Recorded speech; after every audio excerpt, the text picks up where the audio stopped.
매년 전 세계 해운업계가 바다에 버리는 돈이 얼마나 될까요? 50억 달러. 우리 돈으로 약 7조 원입니다.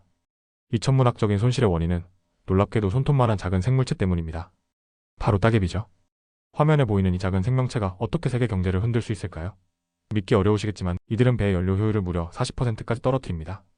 마치 자동차에 무거운 짐을 가득 싣고 다니는 것과 같죠? 그동안 인류는 이 작은 적과의 전쟁에서 계속 져왔습니다. 위험한 바다 속으로 다이버를 보내거나 거대한 배를 통째로 육지로 끌어올려야 했으니까요. 하지만 한국이 모든 것을 바꿔놓았습니다. 400kg짜리 로봇 하나가 일주일 걸리던 작업을 단 몇 시간 만에 끝내버린다면 믿으시겠어요? 오늘 여러분이 보게 될 이야기는 단순한 기술 개발 성공담이 아닙니다. 이것은 한국의 혁신 DNA가 어떻게 세계를 놀라게 하는지 보여주는 현재 진행형의 드라마입니다. 그 시작은 의외로 소박했습니다. 한 엔지니어 이걸 왜 사람이 해야 하지? 라는 단순한 의문에서 말이죠. 영상 시작 전에 딱 1초만요. 좋아요와 구독 꼭 부탁드립니다. 여러분이 지금 입고 있는 옷의 90%는 배를 타고 왔습니다. 스마트폰, 커피, 심지어 이 영상을 보는 컴퓨터까지. 현대 문명의 모든 것이 바다를 건너옵니다. 하지만 바다에는 인류가 수천 년간 쌓아온 보이지 않는 적이 있었죠. 부산항 한 모퉁이 새벽 5시. 잠수복을 입은 다이버들이 차가운 바닷물로 들어갑니다. 이들의 임무는 간단해 보입니다. 배 밑에 붙은 따개비를 떼어내는 것. 하지만 현실은 전쟁터와 다르지 않았습니다. 물속에서는 아무것도 보이지 않아요. 손으로 만져가며 일해야 하죠. 20년 경력의 베테랑 다이버 김성호 씨의 말입니다. 따개비가 너무 단단해서 망치와 정으로 때려야 해요. 그런데 배에 상처를 내면 큰일 나니까 정말 조심스럽죠? 하지만 진짜 문제는 따로 있었습니다. 위험성이었죠? 2019년 인천항에서 일어난 사고를 기억하시나요? 따개비 제거 작업 중 다이버 한 명이 의식을 잃고 응급실로 실려갔습니다. 강한 조류에 휩쓸려 배 밑에 끼인 채 30분간 구조를 기다려야 했거든요. 이런 사고는 전 세계적으로 매년 수십 건씩 발생합니다. 하지만 해운사들에게는 선택의 여지가 없었어요. 왜일까요? 따개비의 위력을 보여드리겠습니다.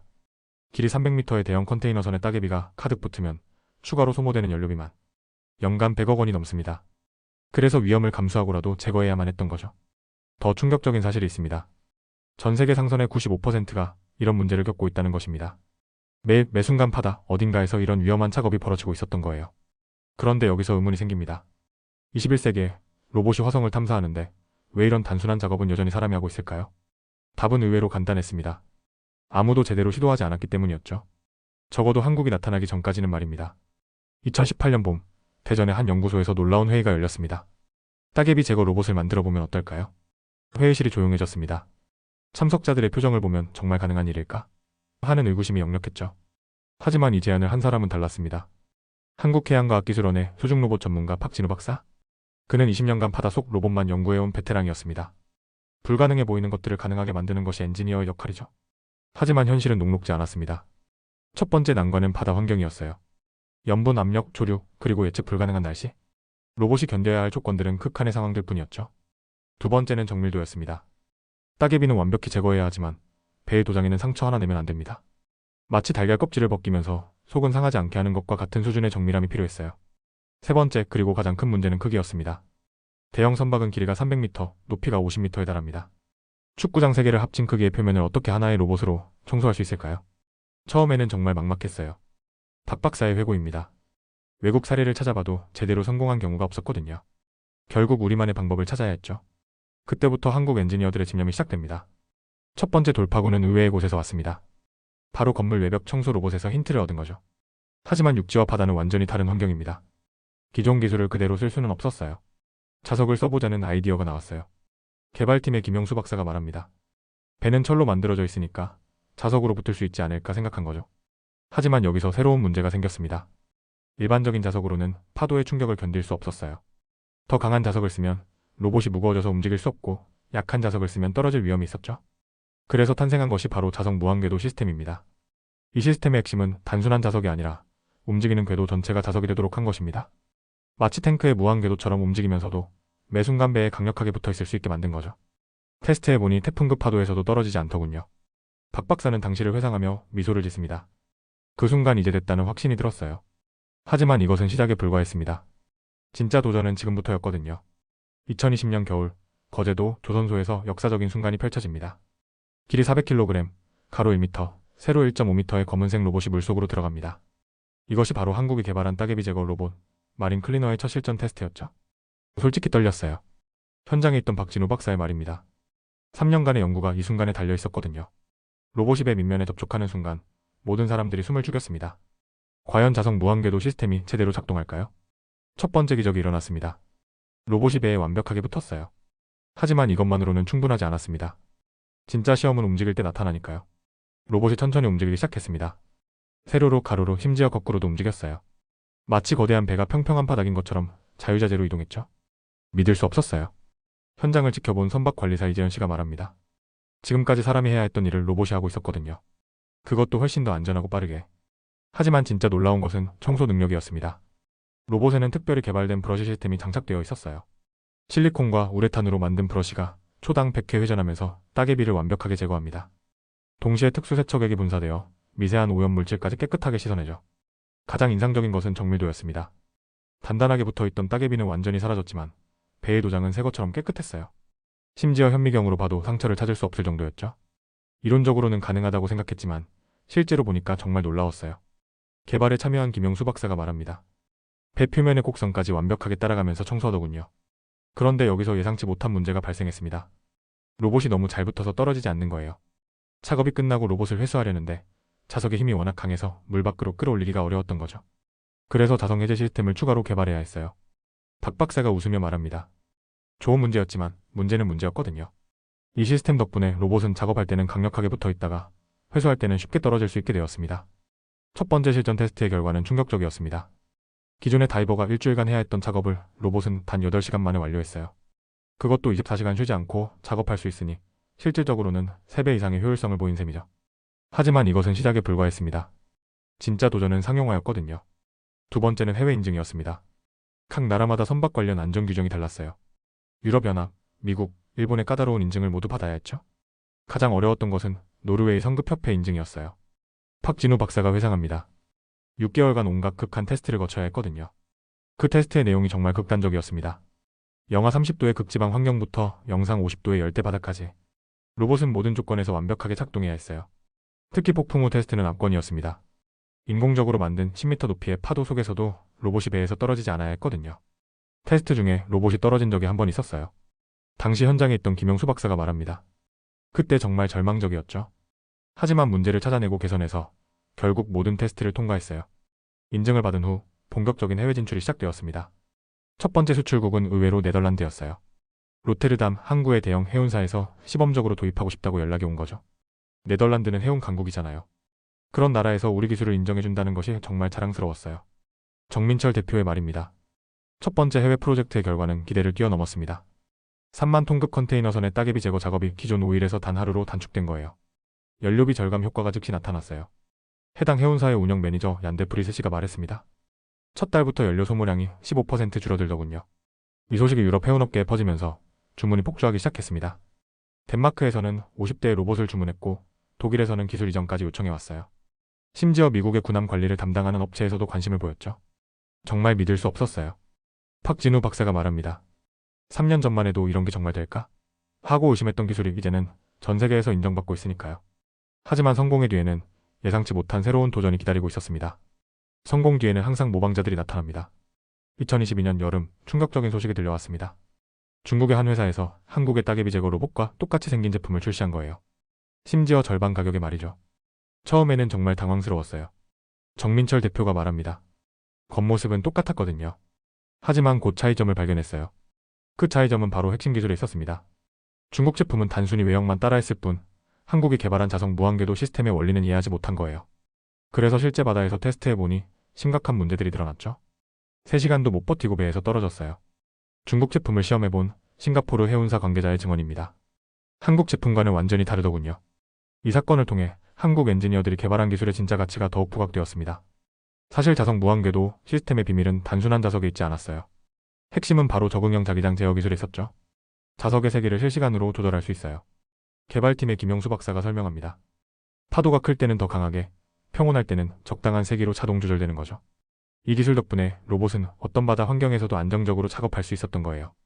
단순히 강한 자석을 쓰는 것이 아니라 상황에 맞게 최적화하는 것이 핵심이었죠. 또 다른 숨겨진 기술은 브러쉬 시스템에 있었습니다. 따개비마다 특성이 달라요. 해양생물학자 이수연 박사가 설명합니다. 어떤 건 부드럽게 떨어지지만 어떤 건 정말 단단하게 붙어 있거든요. 그래서 브러쉬도 적응형으로 만들어야 했어요. 한국 로봇의 브러쉬는 따개비의 종류와 부착 정도를 센서로 감지해서 자동으로 회전 속도와 압력을 조절합니다. 이런 세밀한 제어 덕분에 배에 상처를 내지 않으면서도 완벽한 청소가 가능한 거죠. 이런 기술들은 하루아침에 만들어지지 않아요. 팍진우 박사가 강조합니다. 수십 번의 시행착오와 끊임없는 개선이 있었기 때문에 가능한 거죠. 실제로 개발 과정에서 만든 프로토타입만 해도 50여 개에 달했어요. 매번 조금씩 개선하고 테스트하고 또 개선하는 과정을 반복했던 거죠. 그 결과 탄생한 것이 바로 세계에서 유일한 올레더 따개비 제거 로봇이었습니다. 다른 나라에서 비슷한 제품을 만들려고 해도 최소 5년은 걸릴 거예요. 업계 전문가의 분석입니다. 그만큼 한국의 기술적 우위가 크다는 뜻이죠. 이런 기술적 차별화 덕분에 한국 제품은 모방품들의 공격에도 불구하고 시장에서의 우위를 계속 유지할 수 있었습니다. 하지만 진짜 놀라운 일은 따로 있었어요. 2023년 가을, 환경과학자들로부터 예상치 못한 연락이 왔습니다. 따개비 제거 로봇이 바다 생태계에 미치는 영향을 연구해보고 싶습니다. 처음에는 걱정이 앞섰어요. 혹시 로봇이 바다에 해를 끼치는 건 아닐까 하는 우려 때문이었죠. 하지만 연구 결과는 완전히 예상과 달랐습니다. 오히려 바다 환경에 긍정적인 영향을 미치고 있었던 거예요. 정말 놀라운 발견이었어요. 해양환경연구소의 최영진 박사가 말합니다. 로봇이 따개비를 제거하는 과정에서 바다의 미세 플라스틱까지 함께 걸러내고 있었거든요. 어떻게 이런 일이 가능할까요? 비밀은 로봇의 특수 필터 시스템에 있었습니다. 원래는 세척액을 재활용하기 위해 만든 시스템이었는데 의도치 않게 바닷물 속에 오염물질까지 걸러내고 있었던 거예요. 한 대의 로봇이 하루 작업하는 동안 걸러내는 미세 플라스틱이 약 1kg에 달해요. 최 박사의 설명입니다. 이게 얼마나 대단한 양인지 아시나요? 바닷물 1톤당 미세 플라스틱 농도가 10% 이상 줄어들거든요. 더 놀라운 것은 따개비 제거 자체가 바다 생태계에 미치는 영향이었습니다. 따개비가 외래 종인 경우가 많아요. 해양생물학자 이수연 박사가 설명합니다. 특히 국제 항해를 하는 배들은 여러 바다를 거치면서 다양한 지역에 따개비를 옮기거든요. 이게 해양 생태계에 악영향을 미칠 수 있어요. 한국의 로봇은 이런 외래종 따개비들을 완전히 제거해서 각 지역의 고유한 해양 생태계를 보호하는 효과까지 있었던 거예요. 환경적 가치뿐만 아니라 경제적 파급 효과도 엄청났습니다. 연료 효율 개선으로 인한 탄소 배출 감소 효과만 해도 대단해요. 환경경제학자 김태현 박사가 분석합니다. 한 대의 로봇이 연간 약 100톤의 이산화탄소 배출을 줄일 수 있어요. 전 세계에 보급되고 있는 로봇의 수를 고려하면 연간 수만 톤의 탄소 배출 감소 효과가 있다는 계산이 나왔어요. 이런 환경적 가치가 알려지면서 유럽연합에서는 한국의 따개비 제거 로봇을 그린 테크놀로지로 공식 인정했습니다. 심지어 환경 보조금까지 지원해주기 시작했죠. 우리가 만든 기술이 단순히 돈을 절약하는 것을 넘어서 지구 환경까지 보호한다니. 박진우 박사가 감회에 젖어 말합니다. 엔지니어로서 이보다 더 보람찬 일은 없을 것 같아요. 하지만 가장 감동적인 순간은 따로 있었습니다. 2024년 초 필리핀의 작은 어촌 마을에서 편지 한 통이 도착했어요. 그 마을 근처 바다에서 작업한 로봇 덕분에 물고기가 다시 돌아왔다는 내용이었죠. 20년 만에 이렇게 맑은 바다를 봤어요. 어촌 마을 이장 호세 산토스 씨의 편지 내용입니다. 로봇이 청소한 후로 물고기들이 많이 잡히기 시작했어요. 정말 고맙습니다. 이런 예상치 못한 긍정적 효과들이 알려지면서 한국의 따개비 제거 로봇은 단순한 산업용 장비를 넘어 환경보호 장비로도 인식되기 시작했습니다. 기술이 사람과 자연을 모두 도울 수 있다는 것을 보여준 사례죠. 환경공학과 교수 장민호 박사의 평가입니다. 이런 기술이야말로 진정한 의미의 혁신이라고 할 수 있어요. 2024년 말 현재 한국의 따개비 제거 로봇은 전 세계 50개국에서 사용되고 있습니다. 작은 어촌 마을부터 세계 최대 항구까지 대한민국이라는 작은 나라에서 시작된 기술이 전 세계 바다를 바꾸고 있어요. 하지만 이 이야기의 진짜 의미는 기술적 성공에만 있지 않습니다. 처음에는 단순히 위험한 작업을 로봇으로 대체하려고 했어요. 팍진우 박사가 말합니다. 하지만 결과적으로는 환경도 보호하고 경제적 가치도 만들고 전 세계 사람들의 삶까지 개선하게 되었죠. 이것이 바로 한국식 혁신의 특징입니다. 문제를 해결하는 과정에서 더 큰 가치를 창출하는 것이죠. 삼성, LG, 현대자동차, 한국의 대표 기업들이 세계 시장에서 성공한 이유도 마찬가지예요. 단순히 기존 제품을 모방하는 것이 아니라 더 나은 방식을 찾아내는 DNA가 있었기 때문이죠. 한국 사람들은 왜 이렇게 해야 하지? 라는 질문을 많이 해요. 해외에서 20년간 일한 기술 컨설턴트 마이클 존슨 씨의 관찰입니다. 그리고 더 좋은 방법이 있다면 과감하게 시도하는 문화가 있어요. 따개비 제거 로봇의 성공도 바로 이런 문화에서 나온 거예요. 왜 위험한 일을 사람이 해야 하지? 라는 단순한 의문에서 시작해서 결국 세계적인 혁신으로 이어진 거죠. 지금 이 순간에도 전 세계 어딘가의 바다에서 한국이 만든 로봇들이 조용히 일하고 있습니다. 위험한 바다 대신 안전한 육지에서 작업을 모니터링하는 다이버들의 모습도 볼 수 있어요. 이제는 바다가 무섭지 않아요. 20년 경력의 다이버 김성호 씨가 말합니다. 로봇이 대신해주니까 우리는 정말 필요할 때만 들어가면 되거든요. 기술이 사람을 대체한 것이 아니라 사람을 더 안전하고 가치 있는 일에 집중할 수 있게 해준 거예요. 이것이 바로 진정한 혁신의 의미가 아닐까요? 단순히 새로운 기술을 만드는 것이 아니라 사람과 자연, 그리고 경제가 함께 발전할 수 있는 길을 찾는 것 말이에요. 한국의 따개비 제거 로봇 이야기가 여기서 끝일까요? 아닙니다. 이것은 시작에 불과합니다. 현재 한국의 엔지니어들은 이 기술을 바탕으로 더 큰 꿈을 꾸고 있어요. 바다 쓰레기 청소 로봇, 해저 탐사 로봇, 심지어 해양 생태계 복원 로봇까지. 5년 후에는 바다가 완전히 달라질 거예요. 팍진호 박사의 예측입니다. 한국의 기술이 만들어갈 미래가 정말 기대됩니다. 여러분은 어떻게 생각하시나요? 작은 아이디어 하나가 어떻게 세상을 바꿀 수 있는지 보셨나요? 혹시 여러분 주변에도 왜 이걸 이렇게 해야 하지? 라고 의문을 가져볼 만한 일들이 있지 않나요? 다음 편에서는 한국이 개발한 또 다른 혁신 기술을 소개해드릴 예정입니다. 구독과 좋아요, 알림 설정까지 부탁드리고 댓글로 여러분의 생각을 들려주세요.